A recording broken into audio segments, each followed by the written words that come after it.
One of the biggest challenges with teaching students online is keeping their engagement, and I've been teaching long enough to know that there are a couple tricks of the trade to kind of implement in your online classroom that's going to get their attention and keep their attention throughout the class.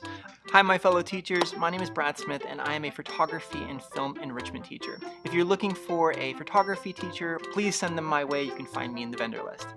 So I'm going to be going over 3 simple tips to keep students engaged in an online class. These are very simple tips that I use every single time I get online. Hopefully you guys can use them in your classroom as well. So the first tip has to do with the meet and greet. Typically when students come to class, there's a little bit of downtime between when they get to class and when you actually start your lesson. So the first thing I like to do that will help the time go by a little quicker is to have some music playing. So I usually have Pandora on, or maybe I have my playlist. It includes some John Mayer and some reggae, maybe some poppy music that they're interested in. Try to stay away from gangster rap, but you'll find that this kind of helps students just bide the time while they wait for other students to come to class. My second suggestion is to always meet and greet them by their name. Now, if you have a larger class, you'll find that you want to keep them in the waiting room until you have groups of maybe 5 or 10 students. You don't want to be too repetitive with your greeting. That way you can say, hey guys, welcome to class, glad you could make it on time. We're going to wait for those late students. If you get a chance, take a look at our classroom and our lessons for today. Make sure you have your portal up and we'll just start in another minute. Now, my second tip also has to do with the meet and greet. We want to make sure that when they come to class, you actually have a visual for them to look at. You don't want to have them looking at your face while you're on mute, and you also don't want to have sort of that blank screen while they wait for class to start.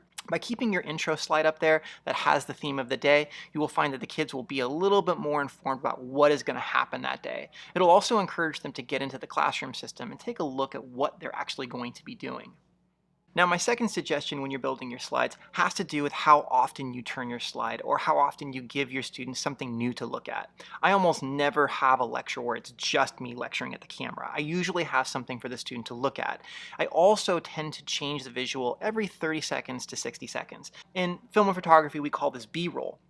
We create visuals and we create something for the student to look at, and then we narrate or we lecture over the top of the visuals. Very rarely do I have my students just look at my face while I give them a lecture. I know this seems like a lot. You know, you have to build a lot of slides and a lot of visuals, but believe me, it will actually keep engagement. Now, while you're giving your lecture, one of the most important things to do is to include your students in the conversation. So what I like to do is ask questions to the class, and then I like to give a poll. So for a lot of us using Zoom, make sure that you pre-design those polls and questions so that you can give usually 3 or 4 polls that will involve the students sort of communicating with you or giving their feedback on the presentation.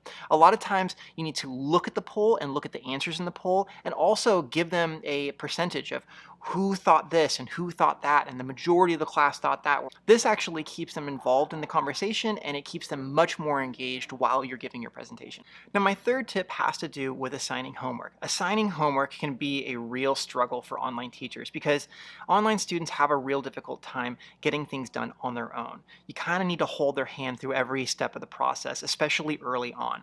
A couple suggestions I have for managing homework effectively is to first include it in the slide presentation. At the end of your lesson, include this is what we're going to be doing for homework. It's just one worksheet and I'm going to walk you through it step by step.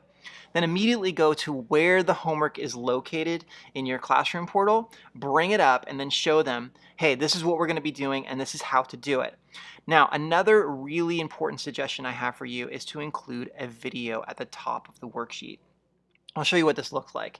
Now, it's important to include a video because they're tired, they're kind of already making plans after your class.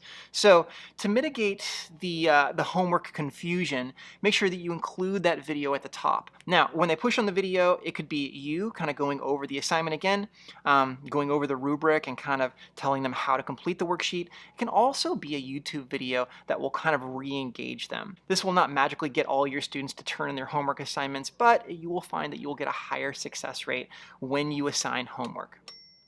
All right, fellow teachers, hopefully you found these tips useful. If you get a student who's interested in learning the digital camera, send them my way at myartsclass.com.